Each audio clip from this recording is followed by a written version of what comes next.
সামনে ঈদ, তাই এবার ঈদে সেমাইয়ের বরফি বানিয়ে ফেলুন, যেটা বানানো খুবই সহজ।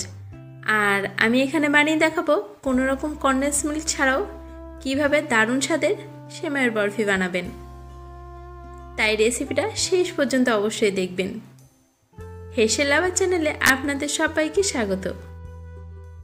এখানে আমি 150 গ্রামের একটা প্যাক সেমাই নিয়েছি। এর থেকে আমি 100 গ্রাম ব্যবহার করব।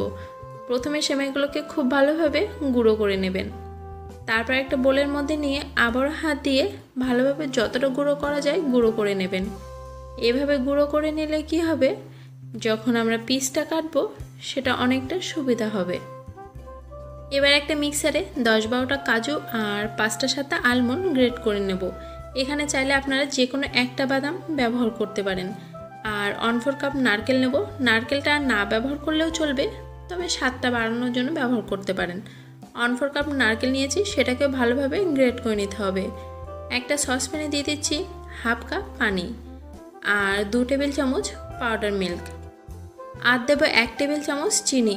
যেহেতু পাউডার দুধটা মিষ্টি হয়, তাই চিনির পরিমাণটা আমি কম দিয়েছি।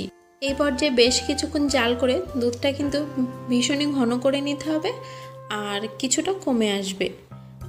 যেহেতু আমরা কনডেন্স মিল্ক ব্যবহার করব না, তাই এটাই ব্যবহার করব। এবার একটা কড়াইতে 1 চা চামচ ঘি দিলাম। তারপর গুঁড়ো করে রাখা সেমাই, আপনারা চাইলে ঘিয়ের পরিমাণ আর একটু বাড়িয়ে দিতে পারেন। নাড়াচাড়া করবেন কিছুক্ষণ। যখন দেখবেন সেমাই থেকে একটা সুন্দর গন্ধ ছাড়ছে, তারপর গুঁড়ো করা বাদাম আর নারকেলটা দিয়ে দেবেন। তারপর আবারও বেশ কিছুক্ষণ নাড়াচাড়া করতে হবে।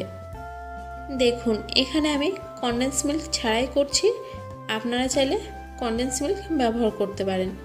যদি না থাকে সেক্ষেত্রে এইভাবে ব্যবহার করবেন, স্বাদটা কিন্তু এমন কিছু ডিফারেন্স হবে না। আর চাইলে একটু এলাচের গুঁড়ো ব্যবহার করতে পারেন। এলাচের গুঁড়োটা আমি ব্যবহার করিনি, তার কারণ সেমাইয়ের ফ্লেভারটাই আমার বেশি পছন্দ হয়। দুধটা দেওয়ার পরে বেশ কিছুক্ষণ নাড়াচাড়া করবেন মিডিয়াম আঁচে। যখন দেখবেন এরকম আঠালো হয়ে এসেছে, এটাকে নামিয়ে নেবেন। তারপর এদিকে একটা পাত্রে গুঁড়ো করা আলমন্ড আর গ্রেট করা নারকেল দিয়ে দিচ্ছি। চাইলে আপনারা নাও দিতে পারেন। আর যে পাত্রে সেমাইটা ঢালবেন সেটাই একটু তেল মাখিয়ে নিতে চাইলেও নেওয়া যায়। আমি একটু ডেকোরেশনের জন্য এগুলো ব্যবহার করলাম। তারপর উপর থেকে সেমাইটা দিয়ে দিতে হবে।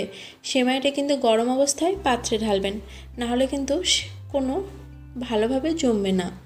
তারপরে হাতার সাহায্যে ভালোভাবে চেপে চেপে দিয়ে রুম টেম্পারেচারে কিছুক্ষণ রেখে দেবেন। দেখবেন ভালোভাবে জমে গিয়েছে, ফ্রিজে রাখারও কোনো প্রয়োজন হবে না। ব্যাস, এবারে ছাড়িয়ে নিজেদের পছন্দ মতো পিস করে পরিবেশন করুন। আসছে ঈদ, অবশ্যই রেসিপিটা বাড়িতে ট্রাই করবেন।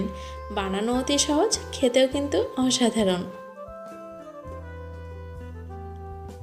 আমার ভিডিওটি ভালো লাগলে চ্যানেলটিকে অবশ্যই সাবস্ক্রাইব করবেন। ফেসবুক পেজটিকেও ফলো করতে ভুলবেন না। আপনারা কিসের রেসিপি দেখতে চান আমাকে কমেন্টে জানাবেন। ভিডিওটি ভালো লাগলে লাইক করবেন, আপনাদের মতামত কমেন্টে জানাবেন।